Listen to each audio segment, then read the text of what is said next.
Why, if it isn't my underclassman, Sino. What a pleasant surprise it is to see you in Mondstadt during the Windbloom Festival. Greetings, Lisa. Though I'm sure you've been aware of my presence in Mondstadt for some time already. Oh dear, looks like you've seen right through me. But I was in no hurry. I knew we'd see each other sooner or later. Yes. It's just as Professor Cyrus said. He always has such a poetic way of wording things. I suppose that's the one respect in which I've taken after him. Yes, it's his wit and eccentricities that have left their mark on you. I'm not sure that describes me very aptly these days, given that I'm now the General Mahamatra. Still, if we're going to talk about ways with words... Is that so? Strange. I heard that you're just Sino the Adventurer when you're in Mondstadt.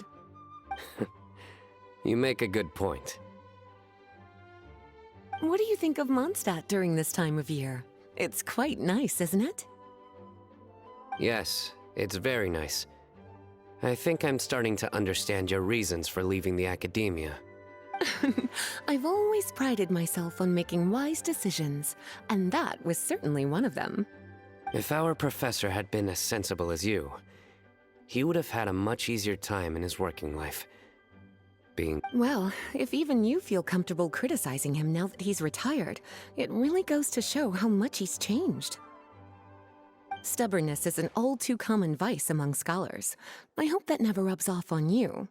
I'm always happy to see you visit Mondstadt and experience the feeling of freedom for yourself.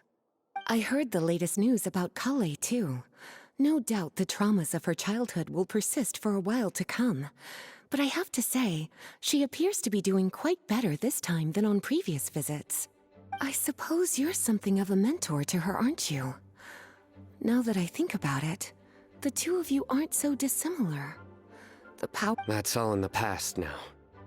Besides, Professor thankfully didn't treat me like a test subject for the priestess power like the higher-ups had hoped, even though I was a desert dweller. Instead, he gave me the tools I needed to lead the life I have today. He adopted me, educated me. You are very gifted, and sometimes that can become its own curse. But he has reason to be grateful to you too.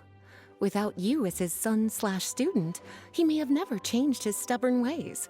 As a fellow student of his, I couldn't be happier for the two of you. Well, look at how quickly this developed from small talk to a deep and serious conversation. That's one thing I do miss about my academia days. By virtue of being another of his students, you were as much a part of Professor's family as I. It's perfectly natural for a daughter to inherit her father's conversation style. If you say so.